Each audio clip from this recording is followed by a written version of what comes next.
York in June. How about you? I like the Gershwin tune. How about you? I love a fireside when a storm is due. I like potato chips, moonlight, and motor trips. How about you? The process for making records for me, I'm always a year ahead of myself. I'd done a gig with the Clayton Hamilton Jazz Orchestra. We had been to Japan, and I said, well, if we're good, they wanted me to be the guest singer with the band. And I said, let's think of a project that we can do so that we'll have some of the charts for this tour and we can turn it into a record, because that would be really terrific. And that's really when the idea was planted. We should do a Sinatra record, because I like the idea of John Clayton reinventing the songs that you're so familiar with, like How About You and Ring-a-Ding-Ding. She sighs and you're feeling like a toy on a string, and your heart goes ring-a-ding-ding, ring-a-ding-ding, ring-a-ding-ding. So even though some of them are sort of obvious, the arrangements aren't, and we sort of said, these were songs given to us by Frank Sinatra, but we decided to go this way with them. In 1993, we had the opportunity to open for Frank Sinatra. The second night in Germany, Berlin, Germany, of all places. They took me down the hallway to introduce me to Frank. And I got to the door, and I saw his eyes. He's got the bluest eyes I'd ever seen. Quietly shook his hand, said, it's nice to meet you, Mr. Sinatra. And as I was about to walk away, I figured that would be it. But he looked at me, just as I was going to turn and walk away, he looked at me and he said, eat something, you look bad. And that was my fateful meeting. I ran into him a couple other times, but that's the most memorable. Goes ring-a-ding-ding, ring-a-ding-ding, ring-a-ding-ding.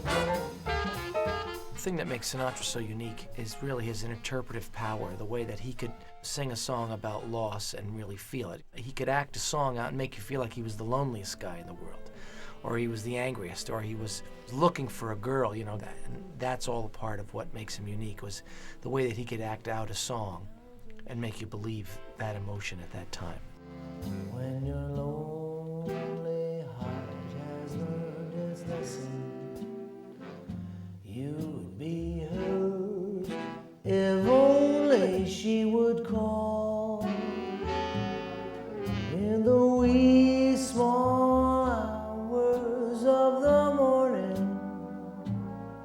That's the time you miss her most of all.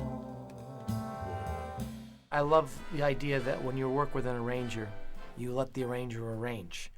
So let's start getting cozy. What I tried to do in the arrangements that I did was capture some of the Sinatra background, the Sinatra history. The thing that we really tried to do sometimes to set things apart was we changed the instrumentation. Where it might have been blaring brass, we made it really soft, sexy saxophones. Another time it might have been the opposite. We did some things where I reharmonized things, where the original harmonies that the composer or Nelson Ribble, the arranger, or Quincy Jones, the arranger, used, I came up with a completely different set of harmonies behind John Pizzarelli. And the thing that really directs what I do is mood. So I look for the mood that we're trying to set, whether it be romantic, whether it be dark and mysterious, whether it be exciting, and that drives all of my arranging. It's gonna be so easy for us to fall in love. This is a really exciting project for me because I get to have fun with my background and do something different with the music that I grew up listening to.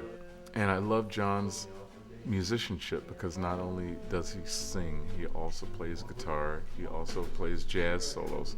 He's a jazz musician. So it's a lot of fun to work with John Pizzarelli. Not only do we get the great singing, but if I need to flick a switch and suddenly get some more jazz-based roots, it's no problem. It's like throwing a duck in water.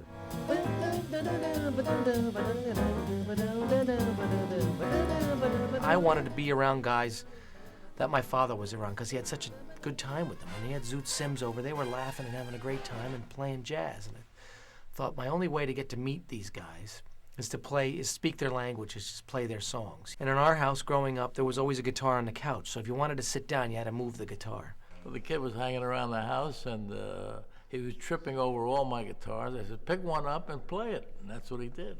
And I just started to figure out what to do on it. And then I met John and Jeff on a gig that my dad brought me on in Colorado, the Dick Gibson Jazz Party. And that was the first time I met Jeff Hamilton and John Clayton. And it's really a thrill all these years later that now we're making records together, and to see where we've all gone in our careers since then. It's been really interesting. It's like having your best friends around you all the time, and that's what this date feels like. John Pizzarelli's a great friend. Bucky is a great friend. I've known him for a long, long time. John Clayton and I met when we were 18, 19 years old, and so you just are gathering your best friends year after year, making great records, and this happens to be the lineup card for this particular record. I'm really glad that we were able to pick songs from, all the eras of Sinatra, in a sense, and my favorite ones. When you hear it, you'll see the list of songs, maybe and go, oh, they're doing the same old Sinatra songs, but it's today to hear all these things and go, you know what, this is such not the same old Sinatra record. It's the best musicians in the world, one of the great arrangers in the world, and everybody at the top of their game. It's really magical to sit behind this microphone and sing these songs. It's just because we're creating something new, and that's what it's all about.